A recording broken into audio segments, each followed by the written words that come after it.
Do I want to say, like, welcome to Adapt or Perish? Yeah, I think you do. Yeah. Don't you? Mm-hmm. You should say the name of the podcast. Okay. You should say what it's about. Okay. You should say who we are. Right. And then you should turn it over to me to say what we're going to be talking about. Okay, so for example, like, what's the name of the podcast? Adapt or Perish. And what's it about? It's about adaptation. Okay, and who's on it? Jeremy and Right, Ariel. I'm Jeremy Latour. Yes, That's you right. are. And I'm Ariel Lipshaw. Okay, fantastic. And today we're going to be talking about Anne of Green Gables. Well, I think we just did the intro. So I think we're good to go.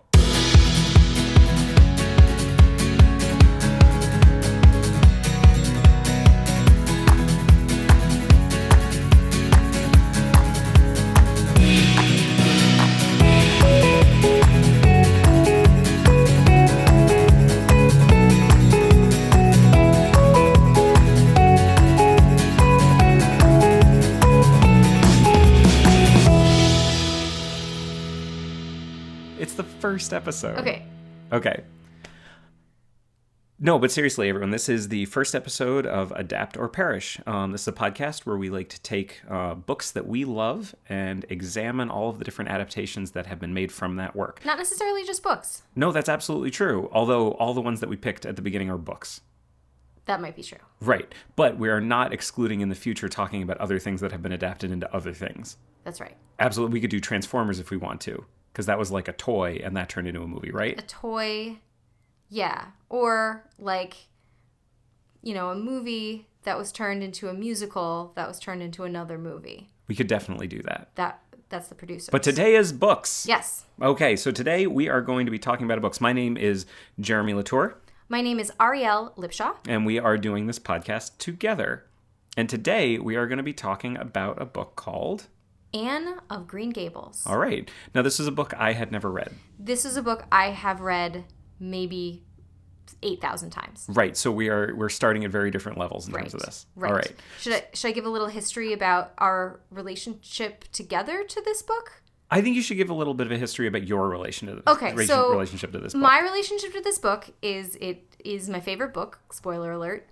And you know what? Can I stop you there really quickly? Yes, you can. This is a really good thing to talk about right now. What's that? Because this is the first episode and we don't know when we're going to talk about stuff. Okay. So I'm going to talk about this right now. Okay. This is going to be a very spoiler heavy podcast. Oh, yeah, 100%. If you haven't read Anne of Green Gables, I think we're past the statute of limitations for spoilers. Right. Because it was published well over 100 years ago. Yeah. And so get on that. Mm-hmm, and we're planning on talking about a lot of different works. So if there's an episode and it's about a thing and you're like, I think I should probably read that or watch that, you should not listen to it first. I like that voice. Yeah, I know. my generic person voice. My generic person voice that is basically just Ray Romano. Oh, you should definitely not read this book. We're going to edit some of this out. We're probably not. So basically, we're going to be talking about these, but we are going to be getting in-depth. We are getting spoiler heavy. So just know that going in. And now let's go. Anne of Green Gables. Tell people what it's about. Okay.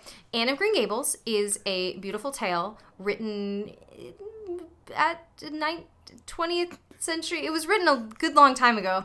And it is a Canadian work about a young girl who, through a series of circumstances, finds herself in a lovely place called Avonlea, which is on Prince Edward Island in Canada, where we have been. Mm-hmm. Yes. And she has a series of adventures, and she has many foibles, and she is an orphan and has red hair. And through her many series of events, I'm going to take that again. I'm actually going to take that again. Why? How unfortunate were those events? Well, it was a series of unfortunate events, you might say. No, some unfortunate and some unfortunate, but as Anne herself said, I never make the same mistake twice. And she also said, tomorrow is a new day with no mistakes in it. Those are absolutely quotes from the book. Yes, they are. Yeah. Because I know this book very, very well. Right. And it is just a lovely story of a young girl growing up and the things that happened to her along the way. And this book is actually a series of books. Mm-hmm. I believe it's 8 books. I have read them all. But we're only going to be talking about the first one, Anne of Green Gables, mm-hmm. which sees Anne from approximately 11 to about 15 or 16 years old. Right. Yeah. Right. And so By the way, I love the fact that the entire time you're explaining all of this, I don't want to make sweeping generalizations based on gender, Right. which is bad. No, that is bad. We're going to get into feminism later. But I'm going to make a tiny sweeping generalization about gender. Okay. I feel like if anybody's listening to this who was a girl, You've read this book. and if you were not, You haven't. probably haven't. Yeah. But you have. I have now at 34. You know what? Anne of Green it's Gables. better late than never. Growing up, Anne of Green Gables is like, that's a girl's book. And by the way, as I say that, I'm putting that in quotation marks. That sounded because, very derogatory. Exactly, because as an adult, I understand how silly that is and the way kids can be ridiculous. Right. But speaking as someone who used to be like a 12-year-old boy, kids can be indelicate in their opinions. I mean, yeah. I think that's fair to say. I mean, yeah. Right. Right. Okay. But anyway, we're going to get into all this. Right. Absolutely. Yeah, yes. I got a lot of opinions on this book. So that's Anne of Green Gables. So what is your relationship to Anne of Green Gables? So my relationship to Anne of Green Gables is that it is a book that I have read many, many, many times. When was the first time you read it? I don't even remember. That's how long ago it was. I'm sure I was in elementary school. So I was probably in second grade. Did you have like a really kindly, kind-hearted teacher that supported you and told you about it? No, I really did. Mrs. Kennedy was so kind to me because I was very advanced in my reading, and I was really cute and had big glasses, and so she used to give me books to read. Mrs. Kennedy was the one that gave me The Secret Garden that I remember reading for the first time in second grade, and I dropped it in the bathtub. But I did read it. Okay. So Mrs. Kennedy was my wonderful second grade teacher. So I actually don't know for sure. I don't have a specific memory of the two, but that sounds about right. Okay, gotcha. So it is a book that is about a girl who feels a little bit different in the place that she lives. It's a book about figuring out where you belong. It's a book about having a family of choice rather than a family of origin. Right. It's a book about learning who your friends are and hanging on to those people. And there's a lot of emphasis on kindred spirits, which as an adult now I kind of take to mean the people that understand you. Right. And there's a lot of emphasis on your bosom friend, right, which is the one person that understands you more than anyone else. But it's definitely, I think it's the kind of book that people think is kind of, maybe people who haven't read it might think it's a little bit saccharine, it's a little bit old-fashioned, it's Anne of Green Gables. But if you really actually, this is going to sound condescending, if you actually sit down and read it, but there's a lot of messages in it that are, there are books, I really enjoy sort of 19th century religious children's literature.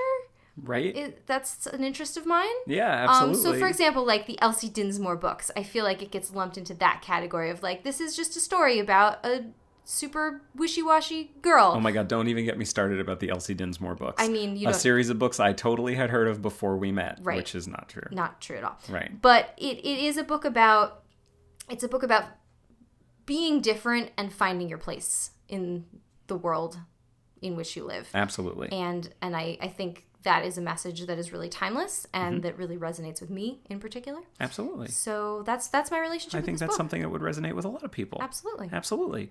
So at the beginning of the story, we actually don't meet Anne right away. We meet two older people who are brother and sister named Matthew and Marilla Cuthbert.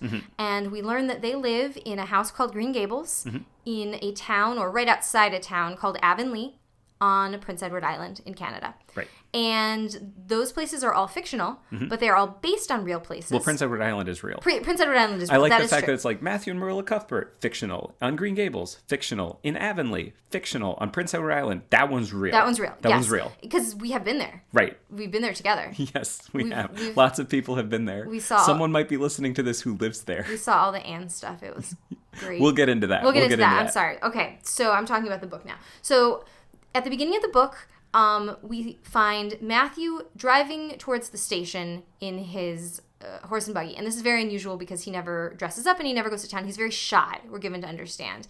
And he is going to pick up a little boy from the train station who they have adopted sight unseen from the orphan asylum in Nova Scotia. Right. Yes. Yes, this is all true. This is all true. All of this is in the book. And when he gets to that train station, he finds not a little boy waiting for him, but a little girl. Okay. An 11-year-old girl with red hair, Gotcha. dressed very badly, with all her worldly possessions in one small bag. Yeah. And she introduces him to Anne. She is Anne. She is Anne. She herself is Anne. I have read it. You have, indeed. Absolutely. Yeah. And So you've got Matthew and Marilla Cuthbert. Matthew and Marilla Cuthbert. You have Marilla's good friend, Rachel Lynde, who is the town gossip. Okay. And she's the one that brings everyone the news of everything that's happening in town. Okay. And you have Anne. Okay. So let's talk because basically this whole book is divided up. You've got all the kids and you have all the grown-ups. Right. So let's talk about all the kids. All the kids. So there's Anne. There's Anne. There is Diana Barry, Right. who is their nearest neighbor. She's a girl about the same age. Right. And she has a little sister named Minnie May. And there And is... Diana is important to talk about because Diana is Anne's best friend in the entire world. Bosom friend. Bosom friend. Sorry, bosom friend. She becomes her bosom friend. Right, because Anne has always wanted a bosom friend. Absolutely. But her only friend... Can I say bosom again? You absolutely can. Her only friend heretofore has been a little girl that was her own reflection in the mirror, which is really sad. It's actually two girls that were her reflection. Right. She has two imaginary friends before this. Because she lived in two different places, and there was one that was like in the mirror and one that was like in the liquor cabinet. And I just want to say, obviously spoiler alerts for the whole thing, but spoiler alert just for this. There is a horror element to this entire thing that we are going to get into in a little bit. I mean, that's your headcanon. It is. It absolutely is. But we're going to get into it. So Diana is her best friend in the world. Diana's her best friend in the world. And so who are some of the other kids at school? So there are kids at school. It's like a one-room schoolhouse type of thing. So there is a young man a few years older than herself named Gilbert Blythe. Okay, who is important, and we will come back to him later. Yes. And there are an assortment of young ladies about her age. There is Josie Pye. Who's the worst. Who's a bitch. Yep. Can I say that? Yes, you can. I almost said a bad word before that, too. That would have made it worse. We're trying to keep this PG-13. Right. She's a B. And she's, Yeah, so Josie Pye's the worst. Yeah, and then there is a little girl named Jane Andrews, who doesn't have much to say for herself. There's a girl named Ruby Gillis, who actually becomes important in later books. Yes. But not super important in this book other than as one of the girls. Right. And there is an older girl in school named Prissy Andrews. Right, who's super important. Who is a little bit important only because, well, we'll get into that. There's a problematic story element that involves her that we're definitely going to talk about. Exactly. And any other, I think that's I don't really think there are any other kids. Children. There's one kid I want to mention really quickly. Yeah, go ahead. So there's a kid named Jerry. Oh, right. The hired boy. There's a kid named Jerry who's a hired boy on the farm. Right. I just want to mention his name. Here's the deal about Jerry. He's not in the book. He is not in the book. They mention him, and he never appears in the book. Right. But we are going to talk about him later. Right. All right. So those are all the kids. Right. So then we have the adults. The adults. So I mentioned Matthew and Marilla Cuthbert. Right, exactly. And they are brother and sister, not husband and wife, which very much confused me when I was little. Exactly. And there's Rachel Lynde, and she's married to Thomas Lynde. That's her husband. Yep. There is the Reverend Allen and his wife, Mrs. Allen, who are friends of Anne's. They're super nice. There is the first school teacher, Mr. Phillips. Right. And then there's another school teacher who comes later whose name is Miss Stacy. Exactly. And there are the Barrys, who are Diana's parents, Mr. and Mrs. Barry. Mm-hmm. And there's Aunt Josephine. There's Aunt Josephine. She's Aunt Josephine super Barry, important. who's Diana's aunt. She's Diana's great aunt. Right. And I think that's most of the major adults. So I should say that this is all very fresh in my mind because I finished the book 2 hours ago. Right. I've been reading it for the last week, and I finally finished it about 2 hours ago. So all of this is super, super fresh in my mind right now. Right. But I also just want to point out, did I or did I not just rattle off all those names without any notes or anything? You didn't look at any notes. Right. Congratulations. You remember all the character names from a book you've read 8,000 times. I know. I'm just saying, right. It's fresh in my mind. Exactly. So, basically, if anyone's listening to this, you've read the book probably, or you've seen something. So the book's really episodic. It takes place, as you said, over the course of several years. We see little moments in Anne's life, a lot of things that go badly for Anne, and some things that go really well for Anne. Mm-hmm. but we get to see her grow up, and we get to see her. So just really quickly, rattle off a couple of words that you would use to describe Anne when she is introduced in the book. Talkative. Okay. Curious. Also talkative. Curiously talkative. Yep. A bit dramatic. Imaginative. Yep, absolutely. Dramatic. Yep, and also super talkative. Yes. These are all things that are about her. And do you know anybody that those words might describe? I know a lot of people that those words might Are describe. you married to anybody that those words might describe? Yeah, yes, absolutely. Yeah. She's talking about herself. Anyway, a little bit. So basically, the whole book is very episodic. We see all of these moments throughout her life. And so let's just talk about kind of where she is at the beginning and where she is at the end. Okay. All right. So do you mind if I... Oh, no, please, please. So where she is at the beginning, she is this orphan girl who has only ever wanted a family, and she is adopted by the Cuthberts by accident because they wanted a boy. Adoption laws, I feel like, must have been very lax. I think adoption laws were basically just like, you just had to say, I want one, and they were like, here, and that was basically it. And then you could do anything you wanted with that child, yes. Including, like, passing them off to another family, apparently. So, yep. Not great. It's no good. But, and I don't think any of us are in favor of it. No. But basically, over the course of the books, of course, the Cuthberts grow to love her. And she grows to, she already loves them. And by the end of the book, she's matured into a young woman who is mature and responsible and was always intelligent. And it's just great seeing her grow up. That's basically the thing of the book. Yes. Yeah. And should we talk about what happens at the end? At the end, Matthew dies. Yeah. I said that like it was really happy. So here's the deal. I was saying this before and you told me not to tell you. So I finished the book a couple hours ago. I basically spent the last 10 minutes of this book sobbing uncontrollably because Matthew dies and it's super sad.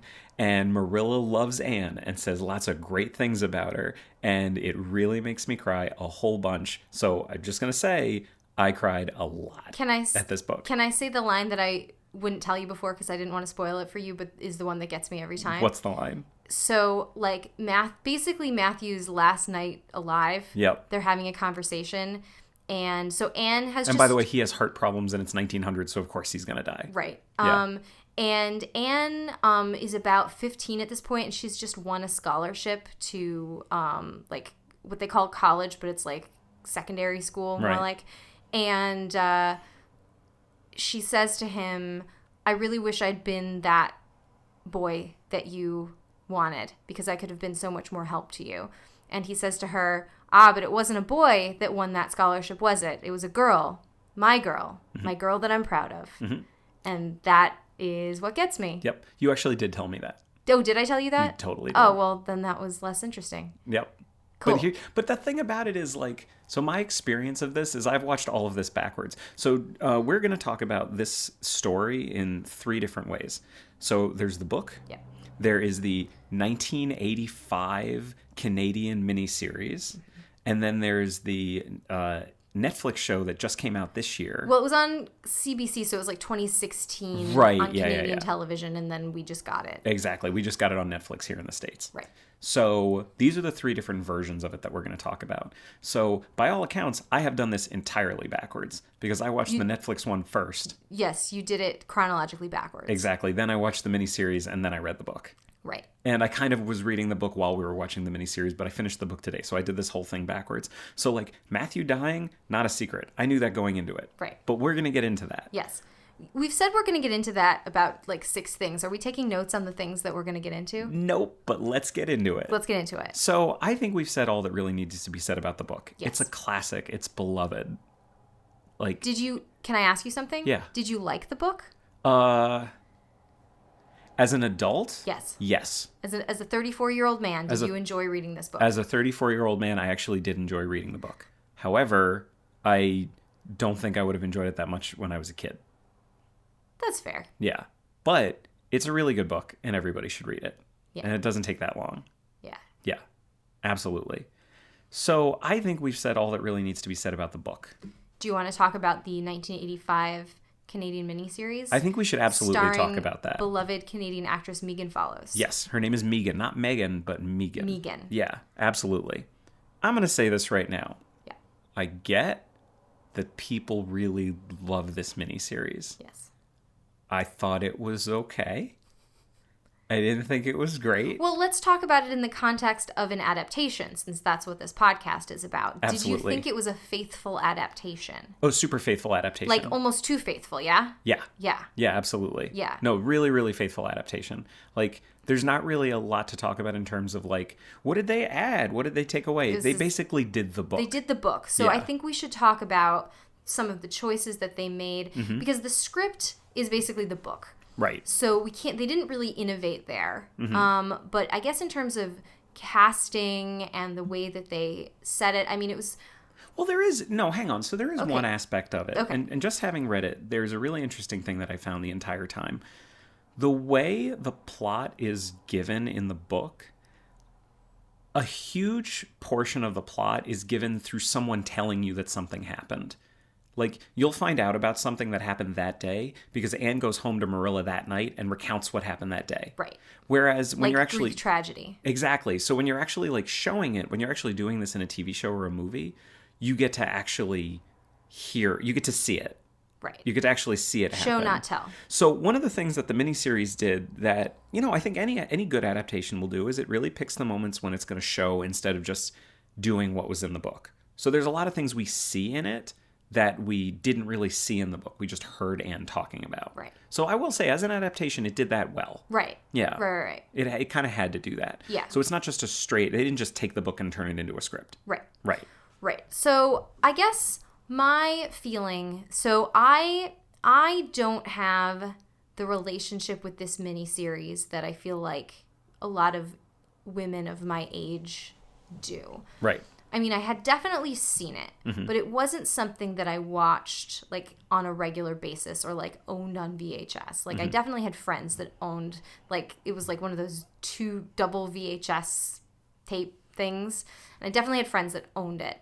The things that I remembered sort of strikingly were the things that I had struck me as bad. Yeah. As a child. Right. For example, I mean, here's one major thing that I'm actually not sure I hit upon as a child because I was a child, but she is way too old to play Anne. Oh my God. So this was one of the first things that I wrote down. This is one of the first things in my notes. So she walks in. So how old is Anne in the book when she's introduced? 11. She's 11.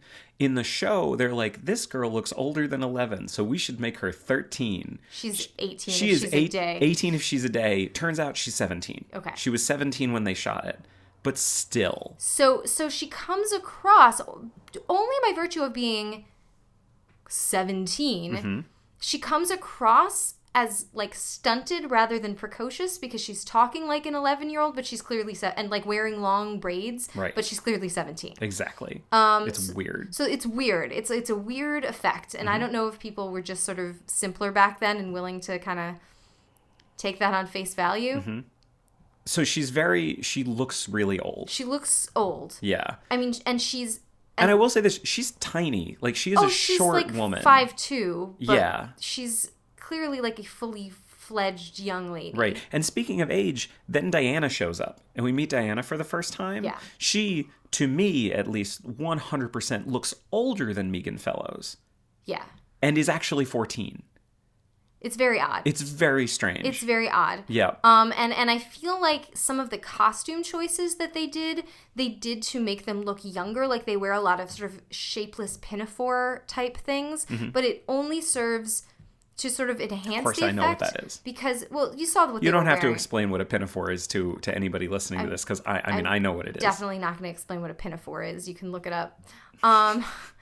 And they're wearing shapeless... Why are we even talking about any of this? We don't have to talk about this. You can look it up. Okay. They're wearing very shapeless garments. Right. Clearly, to de-emphasize the fact that they are young ladies. Yes. And it almost makes it weirder because they look like they're adults dressed as children. Right. And you're kind of wondering why. Yeah. Which I will say, that's one of the things that I really like about the Netflix version. Right. Well, we're going to get to that. Exactly. I also think that Megan Follows is beautiful. She is. So there's a real problem because Anne is not at 11 is supposed to be the sort of like she blossoms later. Right. But she's supposed to be gawky right. and odd looking. Like people remark on it. Yes. Including in the very famous scene where Rachel Lynn calls her ugly to her face, and she is mad. She blows up at her. As you would if someone called you ugly to your face. Yep. But it's very strange when it's a pretty girl doing that, because it just doesn't make sense. She also calls Rachel Lynn fat, and the actress is not fat. Yeah, she's not fat at all. Not fat at all. No. And she's definitely described as 200 pounds in the book. Yeah, like specifically 200 pounds. She's self-described as 200 pounds. She self-describes herself as 200 pounds. Yeah. The actress is not fat. No, no, not at all. But Megan Follows, she's really, really pretty. The only thing about her that is unattractive is that, and I'm putting this in quotes, is that she has red hair. Right. Which in the world of this book, and the world of the time period, having red hair was not good. It was not good. That meant you were unattractive. It was not fashionable. Which is super weird in this time, because that's not how we think about it. Right. Yeah, absolutely. Right. So she looks really old, and I mean that's just a problem throughout the entire thing. Well, it's not a problem for the entire thing, because by the end of it, she's supposed to be that age. She's the age that she's supposed to be. I just hit the thing. We should probably go back. Yeah, so by the end of it, she is supposed to be that age. Right, she's the age that she's supposed to be. Right. Which is fine. And they're sort of giving her like a more mature hairstyle. Mm-hmm. The thing that I actually have a problem with in terms of costuming is that... So when she first comes to Green Gables, Marilla makes her... This is in the book. Marilla makes her like 3 dresses, and those are supposed to be her dresses. Right. And she makes them all the same pattern, and they're very ugly. Like just very plain, and they're not in style. And Anne is very romantic, and she's very, sort of stereotypically feminine, and she wants to wear puffed sleeves like all the other girls. Mm-hmm. And in the book, what happens is that Matthew has her a dress made that is in the latest fashion that she loves very much and is very happy with, and is supposed to be, the height of fashion. Very beautiful dress. He has Rachel Lynn make it. He has Rachel Lynn make it, and it's supposed to be brown, by the way, which in no movie adaptation I've ever seen has it been brown. Right. But so puff sleeves were in sort of in the 1890s. Puff sleeves were also in the 1980s. Puff sleeves were also in the 1980s. So the dress that they give her to wear, that's supposed to be a beautiful 1890s dress, is like hideous, because it's like sort of the 1890s as interpreted by 1980s. And I just think it's so ugly. It's so ugly. That light blue dress. Do you know the one I'm talking about? Yeah, of course I do. I mean, you watched it. I watched it. I don't remember. It's very ugly. Okay. You're just gonna have to trust me on this one. I do. Thanks, babe. Yep. So that's my costume. That's my costume rant. Absolutely. I just think that dress is so ugly. I've thought that dress was ugly for 20 years. Well, and now everyone knows. Yeah. Yep. Absolutely. So that's Anne. Megan Follows. I will say this, as an actress, I loved her in it. Oh, she's very good. She's wonderful. That sort of like Jodie Foster 1980s child actor voice. It's sort of this husky voice. Like she's very articulate, and she's a very good actress, and she portrays Anne's various emotions well. Yep. Now I will say this: I don't know how much research you did into the actual making of it. None. So I did a little bit. So this is what seems to be the case. The producers actually wanted the girl who plays Diana to play Anne. Interesting. The thing is, she's American. And the people paying for it... There was like a political issue. They were like, no, we cannot have Anne of Green Gables, Anne Shirley of Green Gables, being played by someone who is not Canadian. Which is kind of funny, because the new one, she's Irish. Well, she's Canadian. She's Irish-Canadian, but she lives in Ireland and has an Irish accent. No, she doesn't, though. If you hear her speak... I listened to her interview. It didn't really sound like she had too much of an Irish accent. She definitely has an Irish accent. I believe you. Okay. I will believe you. So basically, here's the thing. So Diana, the actress who plays Diana, she is American. She is not Canadian. Right. Do you know who... Here, let me find it really quickly. Her name is Skylar Grant. Yes. Do you know who her great aunt is? No. Katharine Hepburn. Oh, I did know that. Yeah. Yeah. So Katharine Hepburn is this girl's great aunt, and she recommended her for it. So they've got this girl who was very good. She's really, really good. She was good. Is not a redhead. She's not a redhead. But apparently they wanted her. Yeah. But the producers, the people paying for it said no, because she is not Canadian. I think. So then they found Megan Follows. I think Megan Follows was a better Anne. 100%. Than Skylar Grant would have been. 100%. I think this was the right choice in the long run. I did not feel that Skylar Grant's acting was as strong. Nope. As Megan Follows. Nope. Acting. No, I agree with you. Yeah. I agree with you. Okay. So that's Anne and Diana. Right. So do you want to talk about how we felt about some of the other characters? Let's talk about Matthew and Marilla. Okay. Let's talk about Marilla first. Yep. So she is played by Colleen Dewhurst. Amazing. I thought she was okay. I think Colleen Dewhurst is so cool. She's got that like husky, deep voice. Wasn't I saying this to you? You don't hear women with that kind of a voice anymore. It's like this very like Rosalind Russell, like 1940. You don't hear women with bass voices anymore. No, that's fair. Yeah. That's totally fair. And I think it's very distinctive. And the fact that I can only think of Kathleen Turner kind of proves your point. Right. Yeah. Exactly. Yeah. Exactly. Absolutely. Yeah. Yeah. I thought she was fine.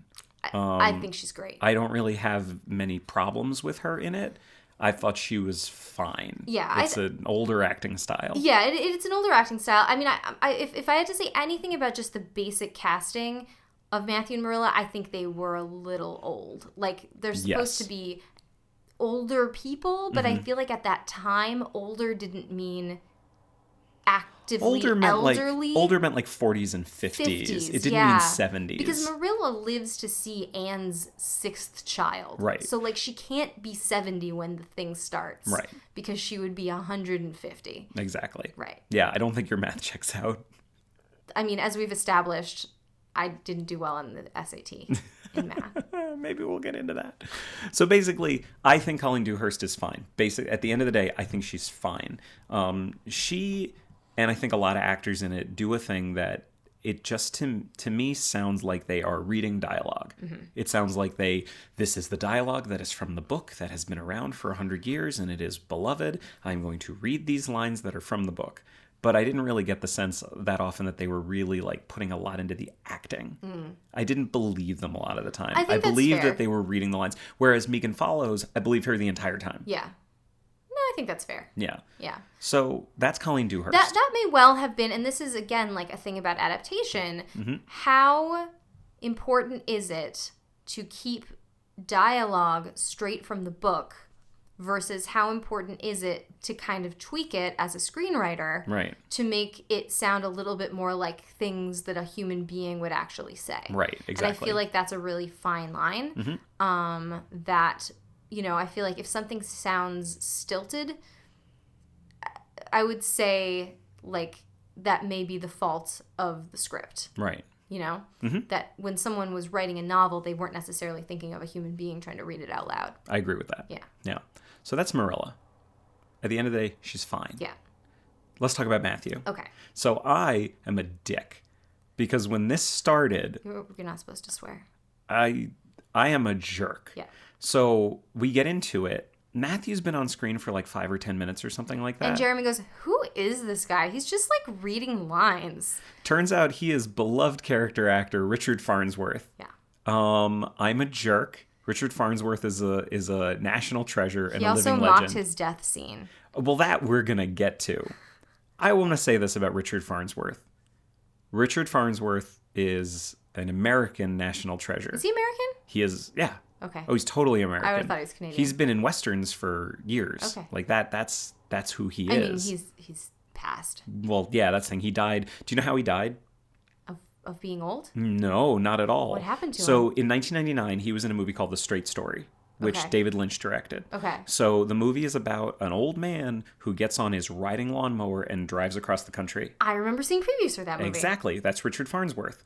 Turns out the entire time he was making that movie, body was riddled with cancer. Oh, dear. Absolutely riddled with cancer. His wife had died. Oh, his wife died in 1985. Okay. His wife died right when they were making this. That's very sad. Right? Super sad. After The Straight Story came out, I want to say in 2000, went out onto his ranch, shot himself. Yep. No. But he also never told his family that he was sick. Oh my God. Yeah. I will say this. I think this is a pretty good example of someone going out on their terms. Oh, yeah. No, listen. Yeah. Like, he had all the cancer. Yeah. That's my understanding of it. God bless him. Yeah. I'm not going to say what type. Oh, by the way, if anyone has any corrections, please send them in. Yeah. Oh, yeah. Obviously sending corrections. Yeah, we're probably wrong about a lot of this. I cannot guarantee that I am right about everything. The other day, never mind. Go ahead. Okay. Cut that part out. I'm not going to. So basically, Richard Farnsworth, he's wonderful in so many things. I absolutely believe he was miscast in this. I mean, he was too old. He was way too old, the wrong acting style. He doesn't seem like a guy from Prince Edward Island. He seems like a guy from Texas, and there's a reason for that. Yeah. Yeah, I can see that. I think he's from, I want to say Arizona or New Mexico. But okay, he is Southwest. He is from the Southwest. Yeah. And that is what he sounds like. He sounds like a guy who has been in Westerns his entire life. Yeah. And he, more than anyone, just sounds like he's reading lines. He really does. And I think, again, like, you have to cast things right. Mm-hmm. Like, you can't write lines and you can't direct someone in a part if they're not right for the part. Right. Like, casting is like 90% of it. Absolutely. So there's probably, it's not to say he's not a good actor, but if he's not feeling it, then, you know, he's not right. So it's probably a combination of, like, the script was maybe not as innovative or thoughtful, because a lot of it was just pulled straight from the book. Right, yeah. And this is one of those cases where I'm actually going to say it's the casting. I don't think it's the writing. Okay. I think the dialogue's fine. I think it's the actor. Yeah. I think that's the problem. Mm-hmm. And it's not his fault. Yeah. I just don't think he was the right actor for the part. There's Rachel Lind. She's okay. She's fine. She's okay. She's not my platonic ideal of Rachel Lind, although we will get to who my platonic ideal of Rachel Lind is. I will say this. There are a couple people in it who I thought are wonderful. Okay. The actress who plays Miss Stacy. She's lovely. She's great. Just lovely. And you said she continued in the sort of let's talk Anne about of this. Green Gables oeuvre. So Anne of Green Gables, there was this miniseries in 1985. Then there was a sequel within the next couple of years. That would have followed like right after. So they did, and it's based on Anne of Avonlea, but it's called like Anne of Green Gables, the sequel or something. Exactly. And then there was Anne the Continuing Story. That one was completely made up.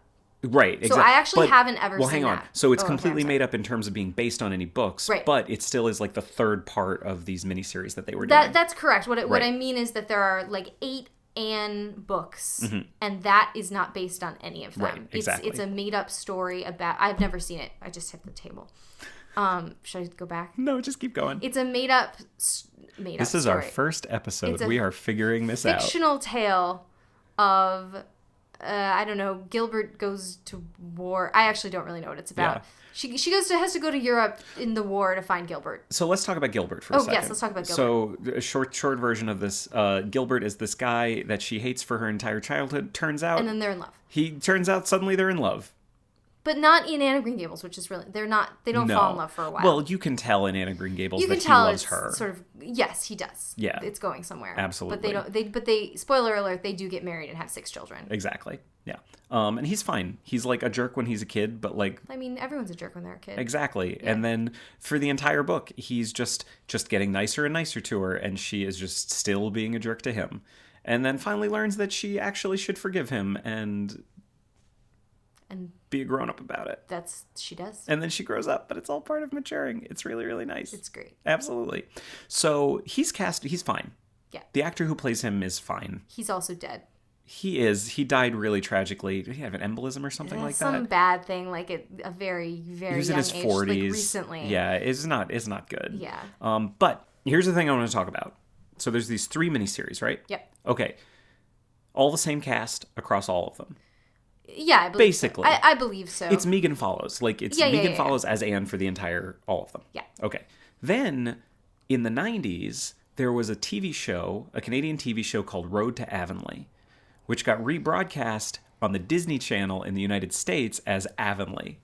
I watched the shit out of Avonlea. I thought we weren't swearing. I totally am, because I watched so much of that. When I was a kid... Many, I mean, that's like 100 episodes or something. So many episodes. So many. I've never seen it. It's one of those shows where it's like Dr. Quinn, Medicine Woman. I watched it when I was a kid. None of it was in order. I have no idea what the overall story was. I don't even remember any of the characters. I just know that I watched it all the time. I loved that show. So you do have a relationship with Anne of Green Gables. I didn't know it had anything to do with Anne of Green Gables. So here's the thing.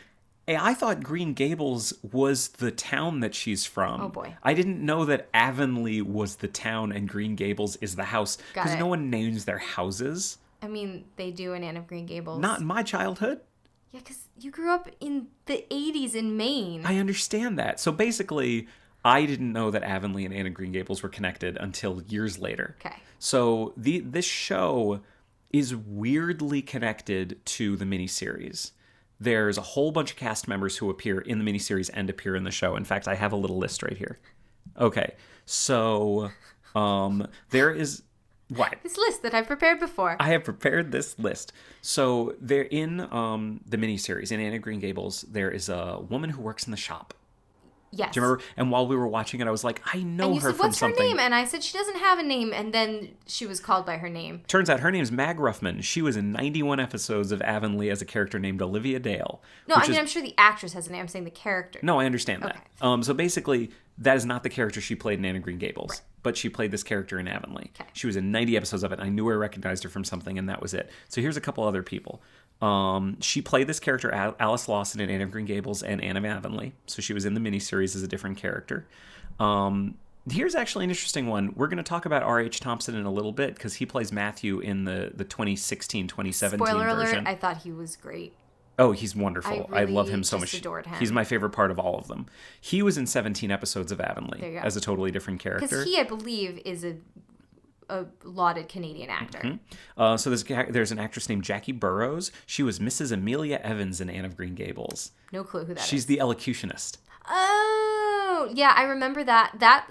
Okay, so like the two sense memories that I have of watching Anne of Green Gables as a child. One is that ugly blue dress. Right. And two is that elocutionist. Yeah. Particularly the line about the salt tears. I just remember that and thinking, well, that's overly dramatic. Yeah. Well, here's the deal. She made an impression because she was in 90 episodes of Avonlea as a character named Hetty King. There you go. Which I remember that she's in it. Like, whenever I see that actress, I know she's from Avonlea. I watched her in that show. I totally remember that. A couple other ones. So Miss Stacy, Marilyn Lightstone, she played the character both on Anne of Avonlea, Anne of Green Gables and Avonlea. So she was also Miss Stacy. Miss Stacy appeared in Anne of Avonlea. Can we talk about Miss Stacy for a second? In 1 second. Okay. Because there's a couple other ones. All right. Patricia Hamilton played Rachel Lynde in both. Okay. So Rachel Lynde appears in Avonlea, and it's that same actress. Okay. Who we already said is not your platonic ideal No, of the but character. I want to talk about... Yeah. Yeah, keep going. And then one last one, Jonathan Crombie, who plays Gilbert, was in one episode. As Gilbert? As Gilbert. There you go. There we go. So, yes, go on. So, Miss Stacy, the thing about Miss Stacy in the book, and I believe as portrayed in... She's the kindly school teacher that Anne loves. Yes, well, that's what I was about to say. And she is just that teacher that you had that got you. And I think everybody has that teacher, particularly people who maybe liked school but were a little bit different and didn't fit in. This is a common theme in this book and movie and miniseries. And I just think that Lucy Maud Montgomery, so we haven't really talked about the author of these books. No, let's do L.M. that. Montgomery. Yeah. And maybe we can wind that in with our actual visit to Prince Edward Island. Yeah. I just think, and I haven't necessarily read anything that Miss Stacy is meant to be a representation of any particular person from her life, but I think she must have had a teacher like that or someone. Because Anne has a couple of figures like that. She has Miss Stacy, and then she has Mrs. Allen, who's the minister's wife, who is in the miniseries, very tiny part. Like, we see her, but only for a second. Right. She's a much bigger part in the book, and she's sort of a mother figure that Anne can confide in. But as she says, there are things that you can't say to a minister's wife. Right. So I think those things are the things she takes to Miss Stacy. And the role of religion in the book and these movies is actually probably something we should get into as well. Yeah. It's interesting the way that religion is portrayed to me. And I don't know if you'll agree or not. Go on. But I think in a lot of books from this era, a lot of books from this era were written almost as like how-to guides for like how to be a good person. Yeah. And they were a little bit preachy. Even so, another favorite of mine is Little Women. Even Little Women, which was written earlier, or earlier in the 19th century, gets that way sometimes. That there's sort of this religious element of it, which is to inform how you are to behave. It's moralistic. And I don't find Anne of Green Gables to be moralistic in terms of instructing the reader. I agree with that. I certainly think religion is portrayed... Anne of Green Gables is full of people who are instructing people how to be in their life. Exactly. But they're constantly undercut by the narrative. Right. Like, you know they're overreacting. Right. It's in context of the time and the place, but it's not informing the reader on how to be. And certainly there are problematic sentiments that we in 2017 recognize as problematic that are uttered by the characters, but I don't think you ever get the feeling that it is the author's intention that you the reader should think that. No, I agree with you. So I think it's a really modern book in that sense. I don't find it preachy. No, I completely agree with you. Yeah. Yeah, absolutely. So basically, there's the show, there's the miniseries, there was Avonlea, there's all these characters. So tell us more about L.M. Montgomery. Yeah, so the thing we haven't really mentioned is that all of this content and these characters and the 6 books that I've mentioned, or 8 books, I'm going to have to fact check that, are written by one person. And she was a Canadian author, and her name was Lucy Maud Montgomery. She didn't like the name Lucy, so she preferred L.M. as her sort of author tagline. And kind of like many women authors at the time, sort of her desire to be a writer is kind of reflected in her characters. So like in Little Women, which I mentioned before, Jo wants to be a writer, and she's sort of the embodiment of the author, right, Louisa May Alcott. That's pretty well known. Yeah. I think Anne, of all L.M. Montgomery's characters, because she wrote books other than Anne, she has characters that are really beloved. Emily of New Moon is one that people really love. That's only a 3-part book. There are a couple other ones that I really love, like especially as an adult, like looking back, they're very modern books, which we can talk about maybe another time. But the sort of basic facts of L.M. Montgomery's life, and I'll probably get corrected on some of this, is she grew up on Prince Edward Island. She was of Scottish descent. She lived with her grandparents and her for part of her life, and her aunt and uncle. Her mother died when she was very, very young, like a baby. She never really knew her mother. I'm not sure if she ever knew her father. But she married kind of late in life, and she married a minister, and they moved to somewhere else in Canada that she was really unhappy. She was really lonely. She was a little bit older. She missed her family. And he actually turned out to be quite mentally ill. That wouldn't have been the term they used at the time, of course, right, but he was... he suffered from brain fever. He suffered from some mental issues, possibly bipolar disorder or schizophrenia. Like he had these sort of religious delusions or hallucinations about, and he thought he was a terrible person, and he was very depressed, and he thought that God hated him, and just she was sort of on her own dealing with that, as well as, she had two young sons. So her life, at the point where she actually started to write, because she hadn't written very much before that, she certainly hadn't written novels. Right. Her life was very, very unhappy. And it's very sad, because she wrote these great books that people loved, and, like many people who are sort of beloved figures, she was kind of dealing with her own inner demons. So, most great artists, I think, sort of have a tortured soul, because if you're really happy, I mean, that's a tale as old as time. Exactly. Like, if you're really happy, I don't think you have time to sit down and write. You're just enjoying your life. So yeah, it's just something to mention that the author of these books was not like, skipping and jumping and running through fields. It was sort of like her thoughts and reflections on growing up in Prince Edward Island. And there's certainly in all of her books are set on Prince Edward Island, all of them. And there's just a lot. There's definitely a longing in her books, I think, for that part of the world and how beautiful it is, and how much she misses it. So I want to bring this back to something that we were talking about before. The 1985 miniseries is kind of saccharine. It's very saccharine. And the book is accused of being saccharine. By people who haven't read the book. Exactly. It's really not. Like, there's darkness in it. It's kind of messed up.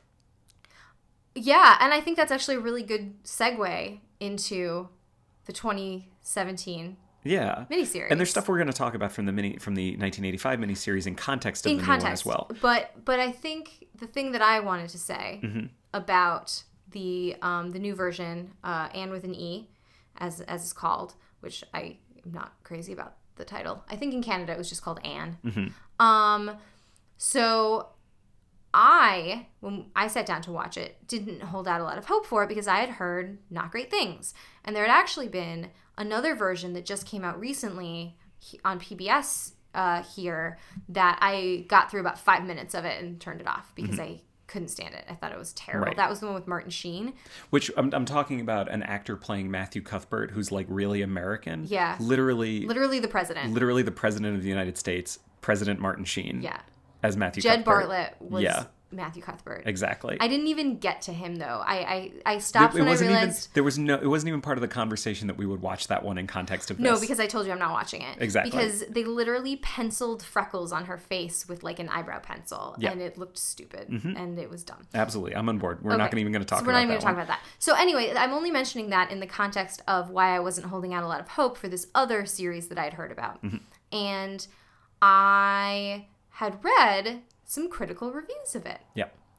And after watching it, and of course we'll get into the details of it, I had my insight or my hypothesis was that the people who vehemently disliked it were the people who have the relationship with the 1985 miniseries that I have with the book. And I'm not saying they haven't read the book. I'm not saying, well, you've never read the book, so you don't know. I'm saying that their emotional attachment is to the miniseries because every negative review I've read of the 2017 Anne with an E compares it not to the book. They don't take it all the way back to the book. They take it to the 1985 miniseries and then stop. And so their feeling of betrayal is, this is different from this thing that I love.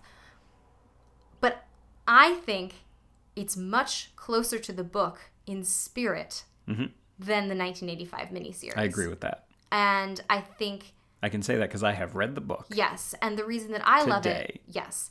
The reason that I, spoiler alert, loved it. And my... No, I mean, I think that's important to say. We both loved it. We really loved it. This show's so good. Yeah, it was great. The entire reason we're talking about it, I think, the entire reason I was willing to go and like read the book and watch the 1985 miniseries is because of how much I liked the Netflix version. And then there were elements of it that we found problematic or troubling, which we're going to get into. There's elements of things I love that I find problematic. Oh, there you go. Yeah. But I would say that as someone that has a deep relationship with the book, I really got it. And I felt about it maybe the same way that I felt about, like, the Benedict Cumberbatch Sherlock Holmes. Right. Like, is this literally shot for shot Sherlock Holmes is portrayed in the book? No. Is this written by someone who loves and understands this character deeply? Yes, absolutely. And that, I think, is something, when you and I 3 years ago first started talking about the concept of adaptation, I think that was the thing we hit on, was that it is so important for the creator of an adaptation to love the character. And if you have that relationship with the character, everything else will follow. Absolutely. Do you agree with that? I absolutely agree with that. Yeah. So let's do kind of a, we can't spend too much time diving into each one, but let's do kind of a quick little set of comparisons. Okay. So I have my notes here. Amy Beth McNulty. Yes. She plays Anne in the new one. She's wonderful. Wonderful. She's wonderful, and I love her. She is, let's see, how old was she when she did it? She was like 15. Exactly. But she did not look 15. That's the thing. Like, Megan Follows is 17 and looks 18. Amy Beth McNulty is 15 and looks 13. Yeah. And so that... And they gave her age as 13. Absolutely. Yeah. And all of the children seem much more age appropriate than they do in the 1985 one. Yes. And also, just the way she looks, she is a very pretty young girl. But in a transitional stage. Exactly. That's the thing. She looks like a real person. She's adorable. Absolutely. Like, her teeth are too big for her mouth. And, like, she's kind of a big pale forehead. Like, she's an adorable little girl. Right. But, like, she's an adorable little girl, not a beautiful young lady. Exactly. And I'm sure she will be a beautiful young lady in a couple of years, but like everyone is kind of weird looking when they're 15. And she looks the way you think Anne looks when you're reading the book. Absolutely. Because Megan Follows is just beautiful. Yeah.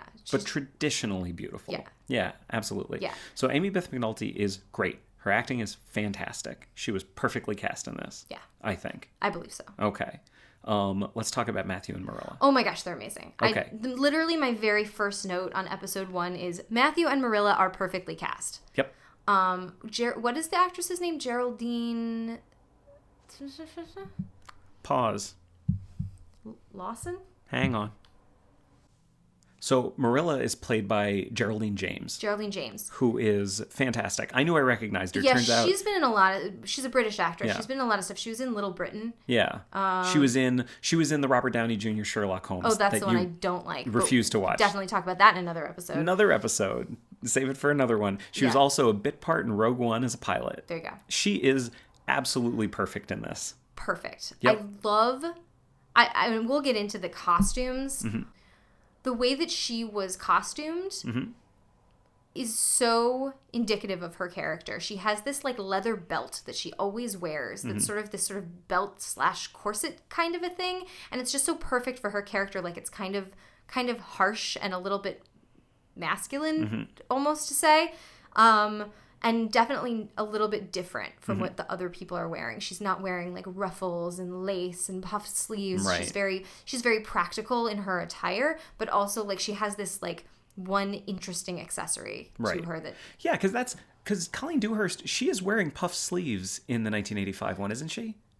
not really. I mean, you know, Not the way she's they're wearing sort of talking about. gathered sleeves, Gathered, but that's how okay. you make sleeves. That's fair. Yeah. That's totally fair. The costuming, I'm going to leave that up to you. Yeah, I have more to say about the I costumes. figure you have more to say about the costuming. Definitely But anyway, Geraldine James is absolutely wonderful. There is an honesty to this character that I think is just perfect. Yeah. Is absolutely perfect. She is wonderful. When she gets emotional, you really get the sense that this is a character who doesn't this is a person who doesn't normally get emotional. Yes. This isn't an actress. This isn't an actor portraying someone getting emotional. Right. This is someone pretending trying not to be emotional.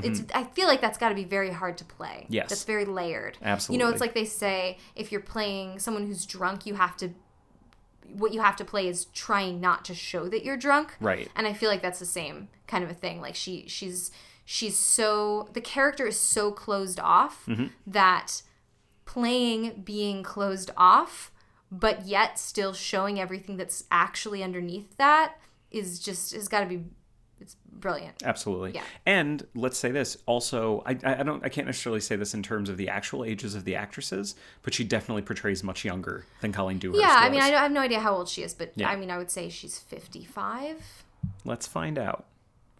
She is 67. Okay, wow. Wow. She looks younger. She absolutely seems younger. Yeah. Wow. Yeah, I wouldn't have said 67. Okay. Wow, interesting. Yeah. And R.H. Thompson, 69. Yeah, and I think he comes across as a little younger, Yeah. too. I wouldn't have said he was 69. So he plays Matthew. Yes. Now, he is my favorite part of the miniseries, of the new show, of any of this. He is my favorite part of all of it. Yeah. And I want to say one thing, and this was a note I made about the miniseries. And this specifically about Richard Farnsworth, but really true about a lot of people in it. They say a word all the time. And the word is sorry.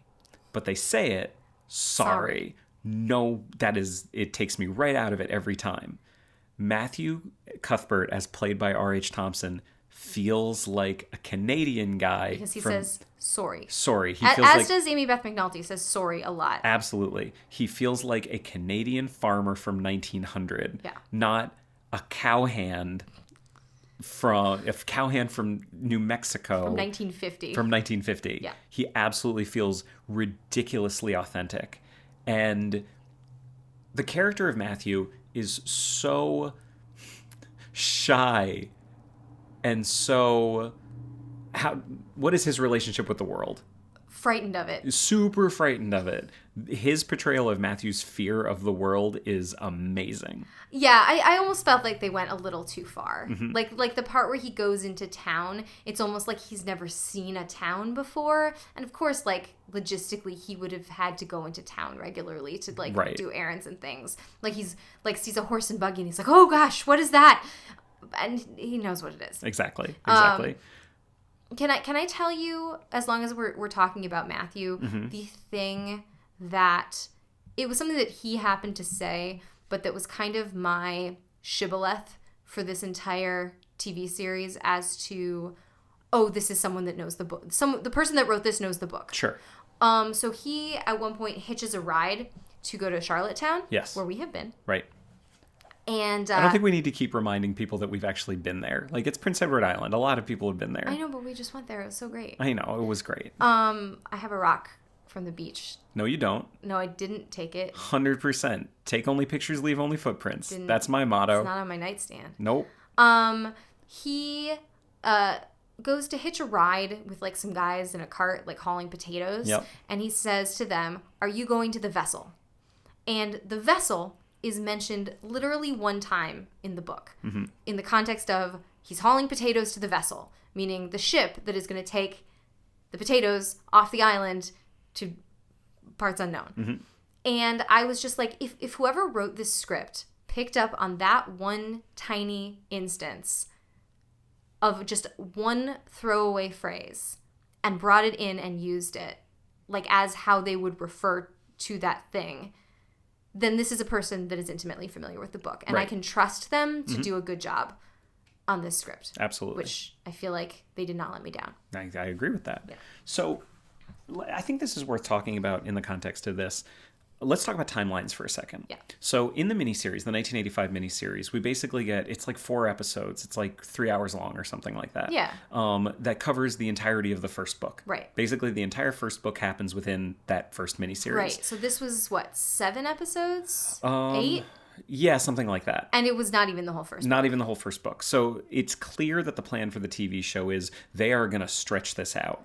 Well, they're also because they're making a TV show. It's not a miniseries. And they're also, I'll be interested to see the second season because they are definitely going to spin this out. I felt like it was pretty faithful to the book. Not totally. Well, no, that's the thing. There's tons of stuff that's in the book that appears in the show. Yes. But there's tons of stuff they added. They added so many things. I think we should just give one example. Can we give the example of Anne leaving Green Gables? Absolutely. Okay. So because this is something that I have an opinion on. Right. Can I describe what happens Yes, in the book? you can. Please do. So in the book, Anne is playing with Marilla's amethyst brooch. Marilla goes in, can't find it. She accuses Anne of stealing it. Bottom line, a whole bunch of things happen. Anne lies about what happens to it. She thinks Marilla wants her to confess to stealing it. Well, can I just add a piece right in Sure. there because it's relevant to what I'm about to say. Yeah. So there's a picnic, a Sunday school picnic that she wants to go to because they're going to have ice cream. She's never had ice cream before. Right. And Marilla says, I'm not letting you go to the picnic until you confess. Right. And so Anne, in her child mind, thinks, well, if I confess, she'll let me go to the picnic. Right. So she confesses. And Marilla says, you can't go to the picnic. You That's absolutely your can't go to the picnic because, of course, you can't because you stole my brooch and made up a story about losing it forever Right. in the lake. So that happens. However, very soon after that, Marilla finds it and all is forgiven. Well, right. Yeah. Realizes that she has accused someone who she has never known to lie of lying. Yeah, but bottom line, she finds it. And Anne gets to go to the picnic. And Anne gets to go to the picnic. Right. In the show, and in the 1985 miniseries, that's how it happens. That's how it happens. In the new show, this is extended so much. She accuses Anne of stealing it. Anne confesses because she thinks that's what she wants. And Marilla's solution to the whole thing is, cool, we're not keeping you. Right. You're going back to the orphanage. Right. And I think... And sends Anne away. Again, to bring it back to the idea of adaptation. Yep. I think this is an amazing example of taking something from the original text and raising the stakes. Yep. Because it doesn't feel that important whether or not Anne gets to go to a picnic. Right. It's not going to change the course of her life. Mm-hmm. There will be other picnics. She feels like it's very important because she's very dramatic and she's never been to a picnic before. And it, as you do when you're a child, everything feels very, very important. But to us, the viewer, of course, we know it's not that important. The idea of her being sent away is very important. And the stakes are much, much higher, including the fact that she has literally left and is gone, and then Marilla finds the brooch. Right. And Matthew has to go chasing after her. Mm-hmm. And so, I mean, I feel like a really true purist would be like, well, that never happened in the book, so why are they putting it here? But I just think it's a really good example of raising the stakes on a particular incident to make it more affecting or more emotionally involved for the viewer. Yeah, more dramatic. More dramatic. In a good way. In a good way. Yeah. Because there were some things More that engaging. More engaging, that's the Yeah. word. Because there were some things that they did in that vein that I did not think were great choices, but I thought that was a really good So one. let's give me one example of a thing that they added that you didn't care for. So the thing that Because you're in a much better position to talk about this than I am. I Because I thought all really- the stuff they added was great. I didn't particularly care for the fact that they killed off Gilbert's father. I thought that was... Right, because Gilbert's father doesn't die in the book. Definitely but like in does the not. show, that's a big thing. Yeah. Like Gilbert's father dies. It's a whole episode. There's a funeral. It's a whole thing. Yeah, and it was sort of done to kind of illuminate the relationship between Anne and Gilbert, and then, like, Gilbert has to go to work, like, as a 12-year-old boy, and that sort of was the beginning of the plot kind of starting to spin off a little bit more. Right. And then the thing at the end, which I don't super understand, I don't super remember the exact details, but it was like, there's some bad people a-coming, and they're now showing up at Green Gables, like, as boarders, and that was the cliffhanger. Like, one of them shows up at the door. Yeah. Or they're both there. They're both there. One of them's already there, and then the second one already shows up at the door. These are guys we've already been introduced to who are bad guys, and they beat up a character who we need to talk about. Oh, yeah. Do you want to talk about Jerry? Yeah. But let's, just to kind of put a cap on the thing that you're talking about right now. Do you think that killing Gilbert's father was... I just think... I didn't think that... I mean, I see why they did it. They did it so that Anne and Gilbert could sort of have a serious conversation. Yeah. But the impetus in the book for Anne and Gilbert to have a serious conversation is that he literally saves her life. So I didn't see when she's like almost drowns in the pond. So I don't know why you need to raise the stakes from that it's... I don't know why you need to change that to make it more engaging, because it is pretty engaging that he saves her from drowning. Right. You know? Yeah. I don't know. It seemed a little bit unearned that Gilbert's father was But the thing sort of like doing that, like, died of movie disease thing. Yeah. Well, we see him. He's very sick. Well, yes, he doesn't just cough once. He coughs a couple times and then dies. Yeah, exactly. Like if you cough if it's 100 years ago and you cough if it's a movie about 100 years ago and you cough, you're going to die. Right. That's just how this works. Right. And he coughed definitely more than once. Absolutely. So the show adds a lot of stuff. Mm-hmm. It takes away very little. Mm-hmm. But there's only one example I can think of where they just straight up add a character. Right. And not so much that they add the character. The character exists in the book. We literally no never meet him. relationship with any of the other characters. So Jerry, the hired boy at the farm. I hate Jerry. I don't understand why. I think he's the best. Do you hate him because of the book, or do you hate him in the show? No, I hate him in the show because I think that every conversation that he is pulled in to be involved in is just exposition. Yeah. Like, he's like Basil Exposition. And there's nothing wrong with that. I don't know. You have to have some exposition. Yeah, but... Okay. I think it's totally fine. I just like Jerry. Jerry is this great French-Canadian kid who has no time for Anne's BS. Because he has a job. Because he has a job to do. He's a child with a job. He is fantastic. I think he's a wonderful addition to the show. I absolutely love him in the show. I think he's great. Yeah. He's so good. Can we talk about Anne's relationship with the townspeople? This was another thing that was sort of changed, is that sort of everyone in the town hates her because she's different. Yeah. And she's from elsewhere. Mm-hmm. She's from away. Right. As you say. Yes. In Maine. Yes. You say that right? Just so everybody knows, I'm from Maine. In Maine, you're either from Maine or you're from away. Right. So she's from away. Right. And she's kind of inappropriate. She grew up being abused by foster parents, basically. Yeah. And which, by the way, we see. We see, like, graphically. We graphically see the mistreatment that she had to go through, and she flashes back to it constantly. Yeah, she sort of has these, like, PTSD flashbacks. Oh, my God. So I want to let you finish, but there's one thing I want to say about the darkness that the... I'm going to let you finish. There is a darkness in this show that is really weird, and if your only experience of Anne of Green Gables is the 1985 version... You would be like, what is this? It is disturbing. You see from her level, from her point of view, just how awful all these things were that she went through and how awful the woman was that she was working with and the family, all these kind of things.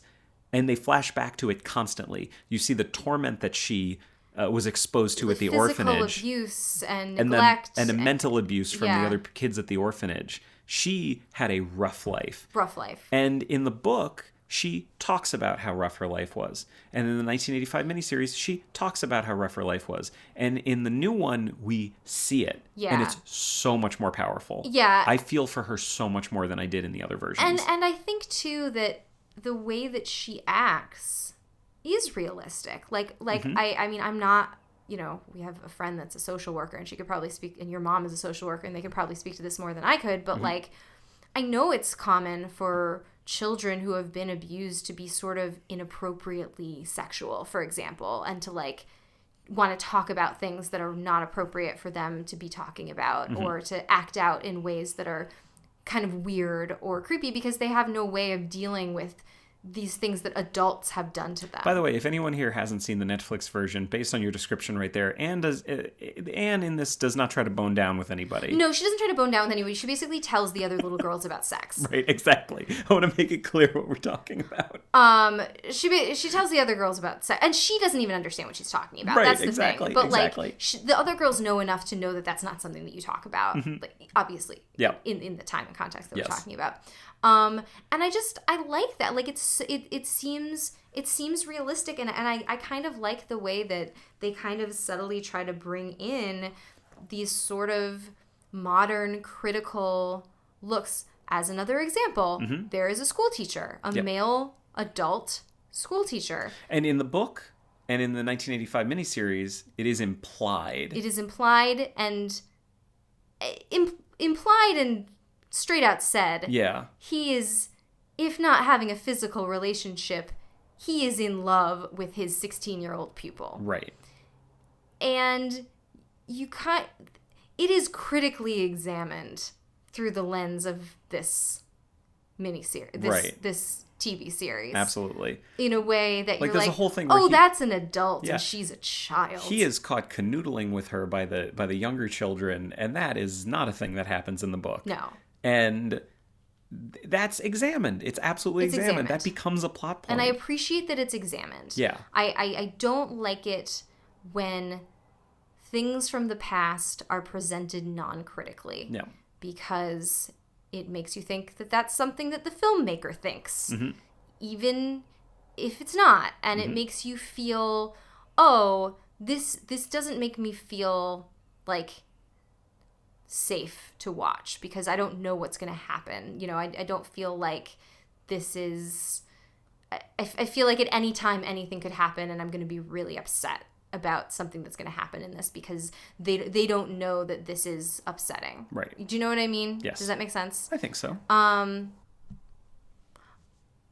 as long as we're talking about looking at the past critically, I will say that there is one thing that they did not examine in this show. This show is very white. There are a lot of white people and no people of any other color.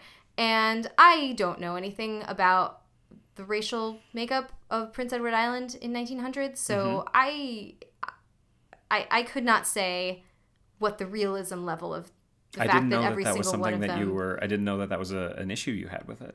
I don't... It's not an issue that I have with it because I don't know enough about it for it to be an issue, but I certainly know that it is not looked at... They certainly don't examine the fact that every single character and every single actor in this show is white. So I'll say two things about that really quickly. One, it feels to me like it is okay to say that most of the people living on Prince Edward Island 120 years ago were white.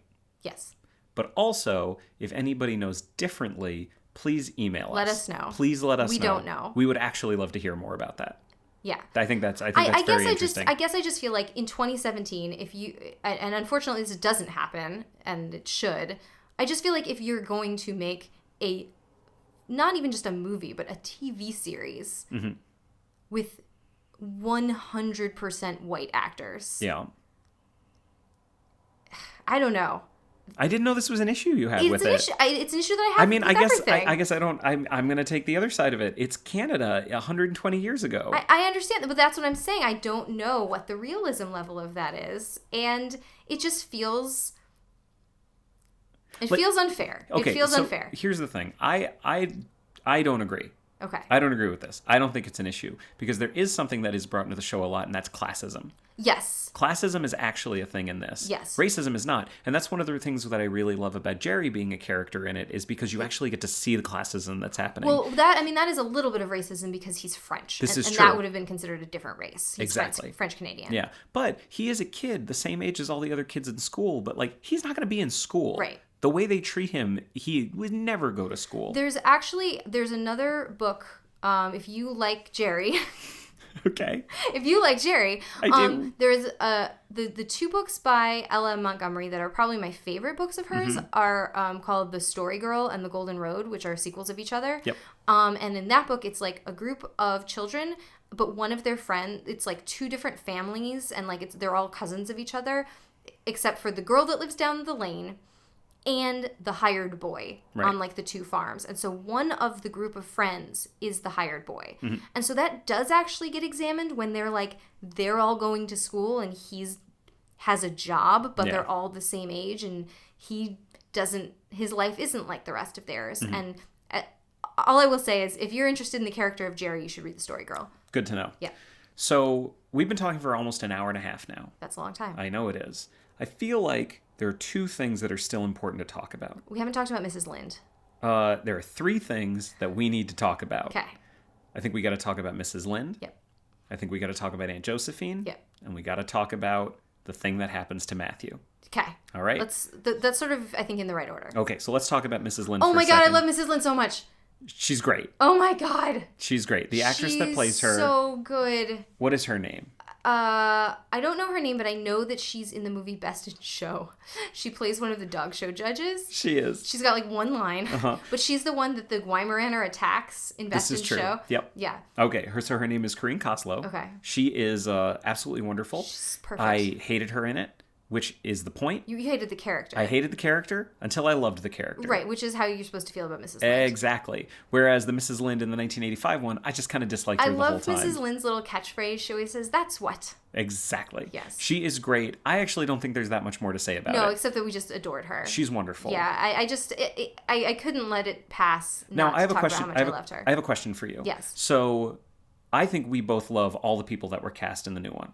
Yes. You refer to her specifically as being your platonic ideal of the character. She's my platonic ideal of the character. Is she the only one that you really feel you can say that about? Anne is pretty close. Okay. Marilla is pretty close. Right. Those three. But with Rachel Lynn, she like walked off the page for you. Yeah. That's awesome. Yeah. She's great. Yeah. I don't think there's much else to say about her. She's wonderful. I liked her a lot more than the 1985 version. Yeah. Let's talk about Aunt Josephine. Yes. Okay. So Aunt Josephine is Diana. That's Anne's best friend. She's Diana's great aunt. And she is not married. She is rich and old. And that is basically all we know about her in the book.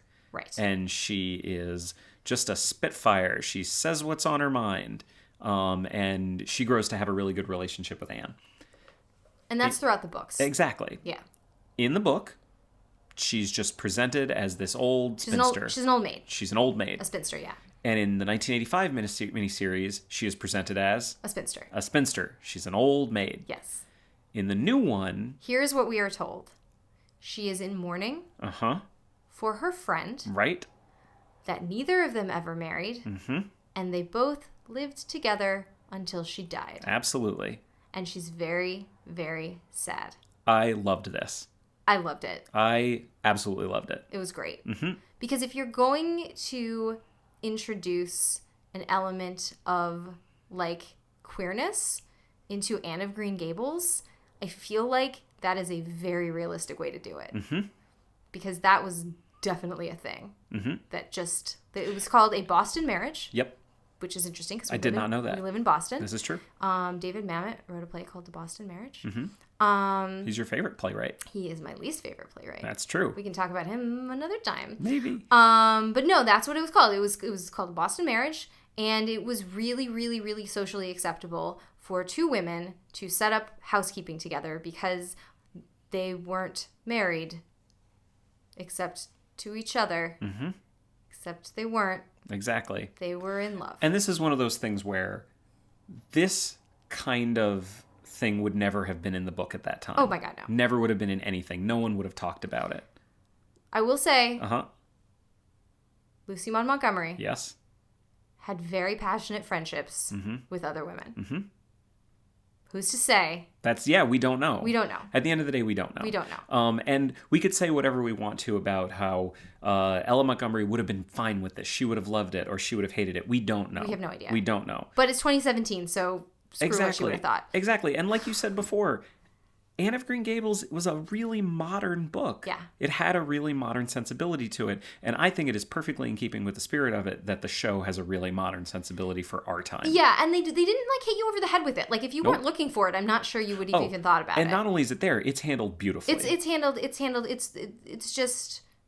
lovely. Yeah, absolutely. It's very nice. It's so good. I thought that was wonderful. Yeah, I think that was great, and I think so that's an example of like, would there have been gay people on Prince Edward Island in 1900? I don't know, but here's kind of a modern look at it. So sort of in contrast to what we were saying about race. Do you know what I mean? Like, exactly.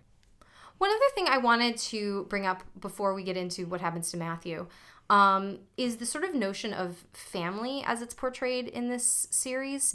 The thing that I found interesting, and I don't know that I necessarily have a strong opinion about it, but it was just different, is how many times they specifically refer to Anne as a daughter and Matthew and Marilla as parents, because that is not how that does not happen in the book one time.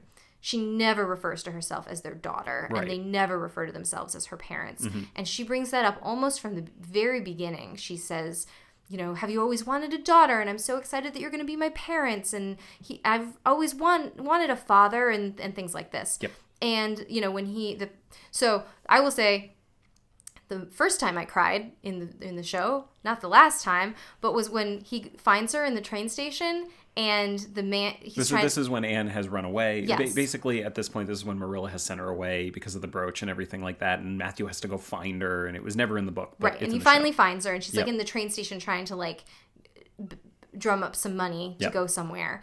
And, you know, he's trying to get her to talk to him, and she's saying, I don't want to talk to you. Like, how dare you just throw me away? Like, I'm a person. Bottom line, she doesn't want to talk to him. She doesn't want to talk to him. And there's this guy there who's like, hey, little lady, is this guy giving you trouble? And she says, yes, he is. And he says, no, she's my daughter. And then she bursts into tears and runs into his arms, and I burst into tears by myself on the couch. Yep. And that was just really lovely. And then there's a scene where they actually like have her take their last name and like sign her name in the family Bible and all this stuff. And that just doesn't happen in the book. And I was just wondering like what your thoughts on it were. Do you think that's maybe just something that they did to kind of make it feel a little more approachable for a modern audience? Yes. Like that's the reason that this girl is living with them. They have adopted her. She is their daughter. Yes, I think it's really as simple as that. Yeah. I think it makes it more approachable for a modern audience. Yeah. Those are literally the words I would use. Cool. Well, that makes sense then. Exactly. So, let's talk about Matthew. Okay. We said at the very beginning, spoiler alert. Yes. So, Matthew bites it at the end of the book. Matthew dies. And this is, I said I cried while I was reading it. You did. One of the times I cried was when Matthew dies. You didn't cry when he died in the 1985 miniseries. No, so I want to talk about that. Yeah. So in the book, he dies, and it's really sad, and it's this whole thing. And he says something really, really sweet to Anne before he dies about how much he loves her. It's the thing you were talking about before. Right. In the 1985 one, I'm going into it knowing that he is going to die. And there is a scene that, if you've ever watched any movie where someone dies, and you know a character is going to die, they are walking up a hill. He's got the cows behind him. No one's talking. It's the only scene in the whole show where there's no dialogue. Lovely wide shot. Clearly, something is about to happen. This is what happens. I turn to you on the couch, and I clutched your chest. very dramatically grabbed my arm. And made the following sound. And then, because... Literally 1 second later. 1 second later, Richard Farnsworth... I mean, bless him. I don't think he's the best actor in the world. In the exact same manner. Grabs his arm, keels over. And the look on my face was sheer delight. Just happiness, pleasure. Because I knew it was coming. Because I called it. Self-satisfaction. Because I called it, not because Matthew died. No. So because of that, I couldn't really connect emotionally with Matthew dying in the miniseries because I was laughing too hard. And I don't know. I just felt like it was really overdramatic. Yeah. Like, he dies. It's dramatic just because of how it Do you because know of what that did it touch happened. me, actually? So sorry. like, he dies... and it's dramatic that it happens, you don't have to over-dramatize it. Yeah. Like, I'm on board. He dies, and we love him, and it's sad. What were you going to say? You know what did touch me in the 1985 miniseries was the scene right after when, like, Anne is crying in her bed, and Marilla comes in and, like, to comfort her, and she says, "Can you just hold me?" And they both cry together, and I thought that was very well acted. Sure. And a lovely scene. It was. And... this is a scene we cannot compare to the new one. Because he lives. He lives. He survives at the end. Spoiler alert. Yeah, he does have clearly a heart attack. He has some kind of heart altercation. He has an ailment. I'm going to call it a heart altercation. He has an ailment. Exactly. But he does not die. But he does... But basically, like we're talking about, they need to expand this. They've got to expand it. He's probably going to die next season. Yeah. Or the season after. He's gonna die at some point. Yeah, and I really felt like it sort of started to go off the rails with this, honestly, because, like, it's fine that he didn't die. It's wait a second. When you say off the rails, do you mean off the rails in terms of not being good, or off the rails in terms of, they're clearly making the choice to deviate? Not being good in the sense that he is taking action which is not consistent with the character they have set up. Not... I know who Matthew is and he would never do that, but the character they have set up, I don't believe would get a gun to shoot himself. Oh, yeah, that's the thing. In the show, he's going to commit suicide. Yeah. And he's going to commit suicide and then doesn't. His girlfriend comes and finds him and stops him, and that's weird. Yeah. I felt the last episode went off the rails a little bit in terms of their character. And again, not in terms of deviation from the book, but in terms of deviation from the characters that they themselves had established. Right. Now... we got to talk about something else after I say this, because we cannot end on this. No, it's depressing. But how interesting is it that Matthew in the new show, is going to kill himself on his farm? And Richard Farnsworth, for real, shot himself on his farm. I feel that that's a coincidence. Is it? Yes. Probably. It's probably a coincidence. Yeah, can we not end the podcast on a suicide note? Get it? That is super dark. Really dark. Real dark. That's bad. My bad. Goodness. No. We're going to lose our listener. Our one. We lost. Sorry. We just lost. Bye. Yeah. Come back at some point. I'm sorry. No, here's what I think we should end on, because we've gone over a lot of stuff. We have been going for an hour and a half. One of the things that we envisioned for our show is that we're going to have a segment, and it's called Sir Not Appearing in This Film. Yes, and in that segment, we are going to talk about a character who was in the original work, be it book or whatever, that is not in the adaptation. Right. So I have a nominee for this. Okay, go ahead. Mrs. Allen. Yes. So there's the Reverend Allen. Right. In the book, there's the Reverend. He's the new Reverend in town. He's very nice. And his wife is awesome. She's young and she's fun and she teaches Sunday school. And Anne loves her. Yes. Does not appear in the show at all. No.